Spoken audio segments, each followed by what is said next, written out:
Oke, nerima. Wah, mendekatkan apa? Perbatasan. Teman-teman. Yo saiki ngaturake bintang tamune. Ya. Pendhira kita. Mereka deket karo Mas Gareng Pacitan.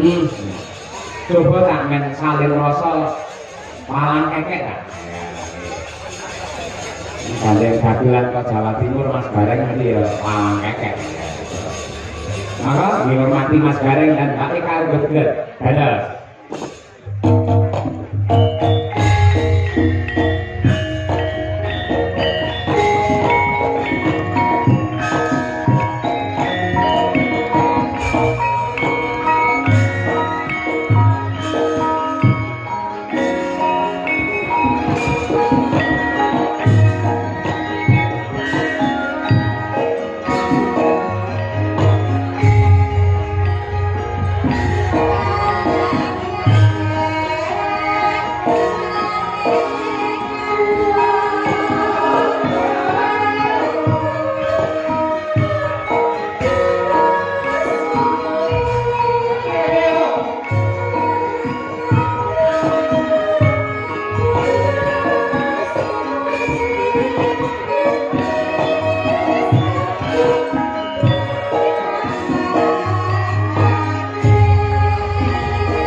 Jan serasi ya ya Mas Gareng joget walang kekek nyatane ya kewes luwes tenan mung ekan joget iki iso kaya dendeng sawah malah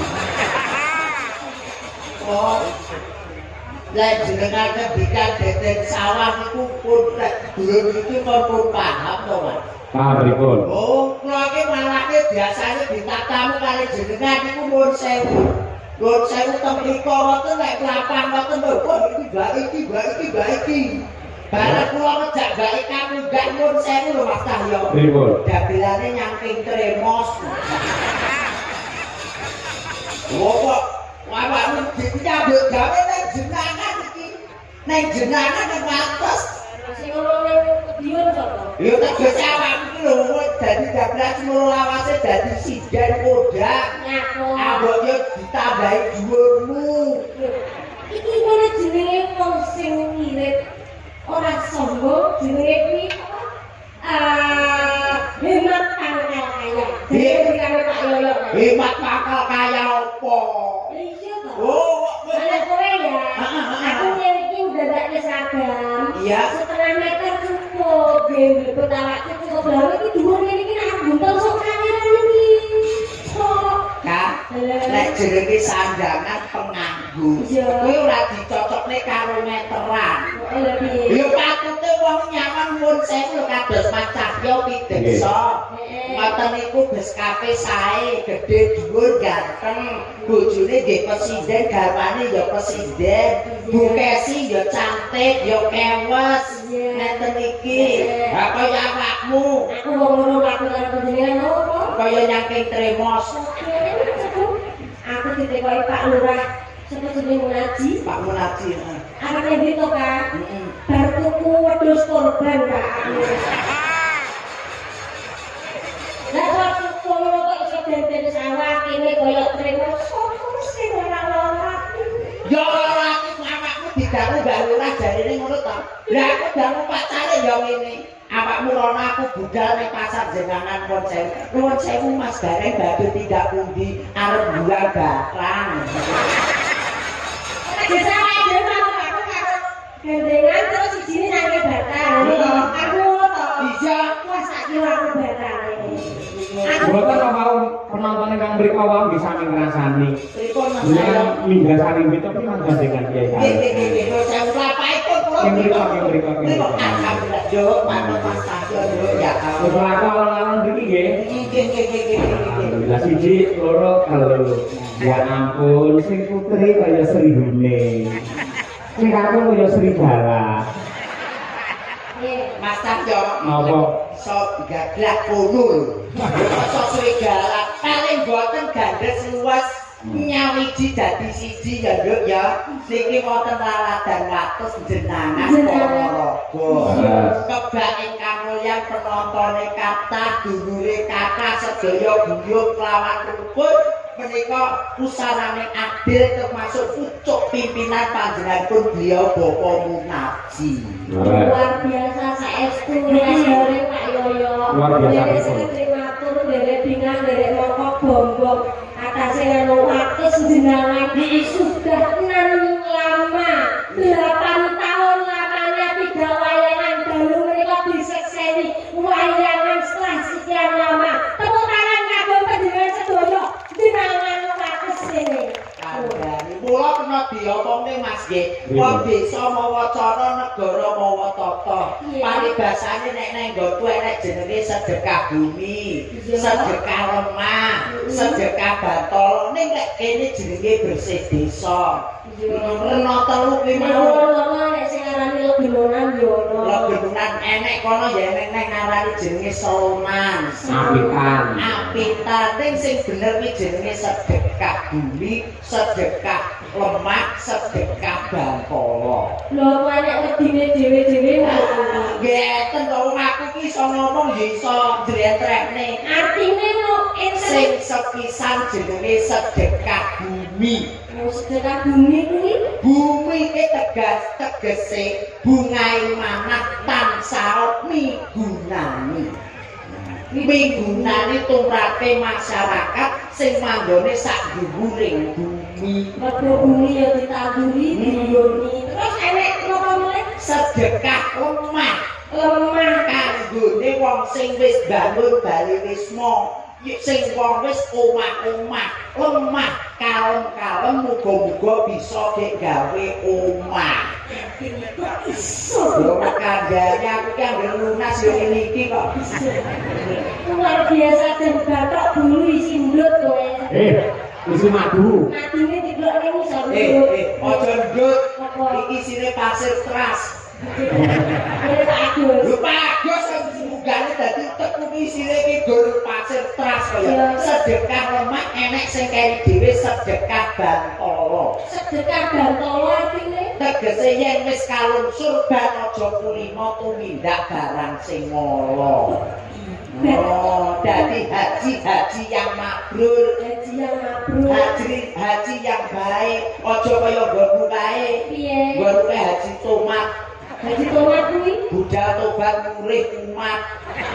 kali artine ya nek haji wahyu kae Ya haji wahyu ya tegese ya tumiba ning alam donya kok dititahne dadi haji kaya beliau Bapak Sumarbagya Gareng Semarang. kuwi wahyu ya. Ora ngerti wahyu ngono kae kok sarai kayu terus bumi dak haji. Jadi jenenge Haji Wahyu. Haji Wahyu.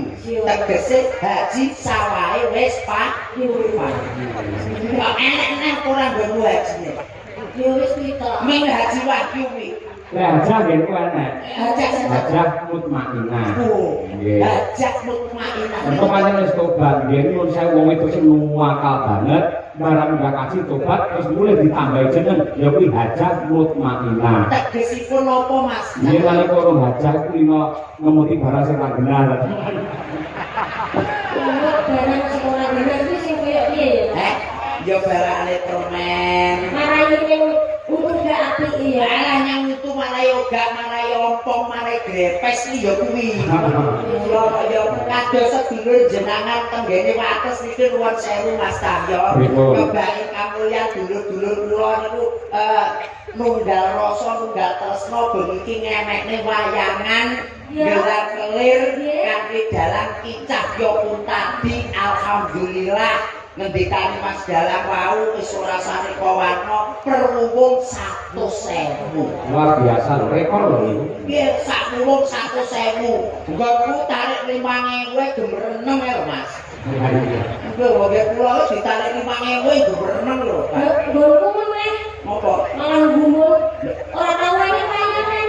Wayangan pisan ora ada sing dodol. Lah terus Ya wis sepi ngono sing delok harus sing loro karo sing Pak Lurah limo.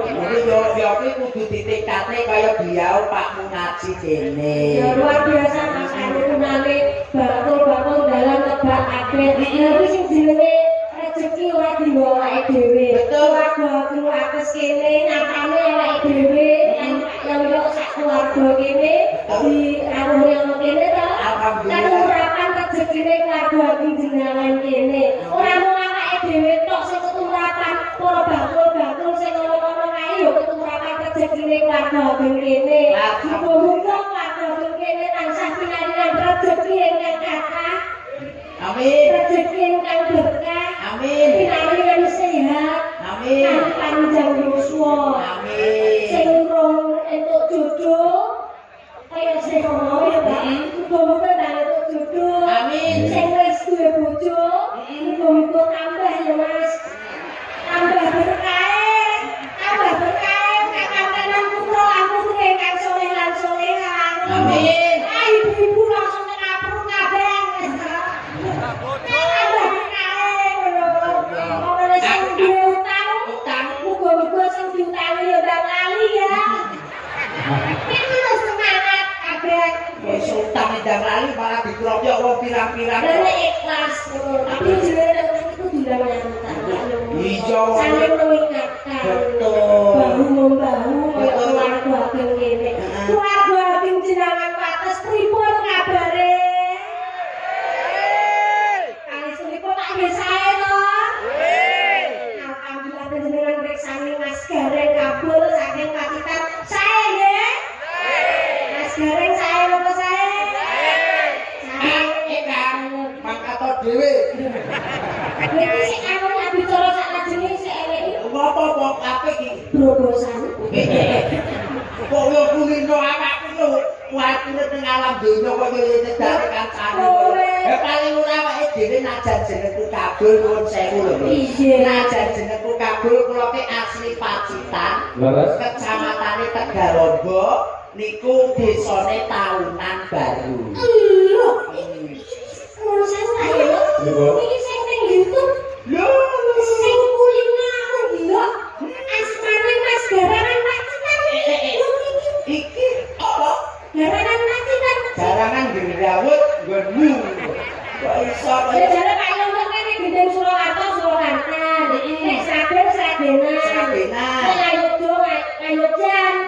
Nek Gareng Gareng. Wah. Ya, Nggih mau Mas Gareng mau alamatnya desane pundi? dulu. Nek kula nggih tetep Pacitan, Kecamatan Tegalombo, Desa Taunan Baru. Kok menawi Mas Cahyo tadi jatipipun? Pulau Karanganyar, Kecamatan Jaten, Desa Jaten, Sawan kampungipun. Sami kali Mbak Kesi. Sami. Lah iki yo ditepangke. Luar biasa Pak dalam undang di dosen di Surakarta. Betul. Karanganyar Jaten. Jan Moncer asal Jaya. Rurono dhisik Pacitan, Pacitan Tegalombo tahunan baru. Mas Cahyo Karangan Jaten. Dalam undang desa sisi Surakarta tambahane misuwur kontek asline. Mas Gareng saking Pacitan. Hebat nggih. Mas Mbak Eka saka Kabupaten Sragen. Sragen. Men kenal. Nggih. Terus kecamatan Saking Sragen Sukodono. Kecamatan Sukodono. Nggih. Desa Desanipun Balarjo. Dusunipun? Mas Cina Pacitan dengan Jaten. Ya. Anaknya. Kalau saking Sragen Sukodono Balarjo.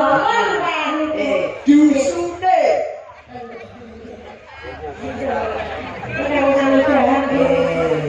Dusune. Kecamatan endi, Dok? Kecamatan endi, Dok? Saking Sukodono Desane Balarjo. dusune. Kak. Pak Mas Tayo Jaten Karanganyar. Aku Tegalombo Pacitan. Awakmu Karanganyar Sukodono dusune ngendi? Sragen Sukodono Balarjo. Dikulen jomblo. Apa nak? Dukuwe ku mau aku krungu lho. Dukuwe apa bisi ana? Mas Tayo kula kok mak tratap ngono to. Lah iya. Juko kok kaya nek mburi kono sing ora nek kuncine mau. Lha nek jenenge kuwi nek kene-kene kuncine nek kene yo padha berarti. Iya padha to. Ngaku nek kono mau ya belar ora nek ciduke yo. Terus kamu njaluk obat karo Pak Munadi. Iya aku jaluk karo obat karo Pak Munadi. Kayak obat apa? Karo obat tablet nih. Lah niki kata sangat pamundhut Mbak Eka Mas Gareng. Jadi wau wonten sing ngesake Mbak Eka supaya ngendang. Oh, diaturake. Terus menika saking kawula Hari-Hadi. Nggih. Nuwun gedhe belo. Salam kagem uyumpungan RT 2 RW 2 Kerajaan Wates.